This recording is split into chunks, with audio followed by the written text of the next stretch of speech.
Hey guys, welcome to heaven Gayatri. అందరూ like చేయండి, share చేయండి, కామెంట్ చేయండి, సబ్స్క్రైబ్ చేయండి. పక్కన బెల్ ఐకాన్ ఉంటుంది, క్లిక్ చేయండి. 250 సబ్స్క్రైబర్స్ కు దగ్గర ఉన్నాం. అందరూ ఒక్కసారి లైక్, షేర్, సబ్స్క్రైబ్ చేయండి.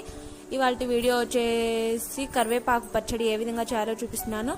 ముందుగా ఒక ప్యాన్ పెట్టుకొని అందులో ఆయిల్ వేసుకొని 4 to 5 ఎండుమిర్చి వేసుకొని వేయించి పక్కన తీసుకున్న తర్వాత ఆ ఆయిల్లోనే ఒక 2 ఎర్రగడ్డలు కోసి వేసుకోండి. ఆ తర్వాత 4-5 వెల్లుల్లి, కొంచెం కొబ్బరి వేసుకొని అందులోనే చిన్న నిమ్మకాయ సైజ్ అంత చింతపండు వేసి వేయించుకోండి. వేయించి పక్కన పెట్టుకున్న తర్వాత ఒక పెనంలో మినప్పాలు, శనగపాలు, జీలకర్ర, కొన్ని ధనియాలు వేసి బాగా వేయించండి. వేగిన తర్వాత ముందుగా మిక్సీలో అవన్నీ వేసుకొని కొద్దిగా ఉప్పు వేసుకొని మిక్సీ పట్టుకున్న తర్వాత ముందుగా మనం వేయించి పక్కన పెట్టుకున్న మిశ్రమం అంతా వేసి మిక్సీ పట్టుకోండి.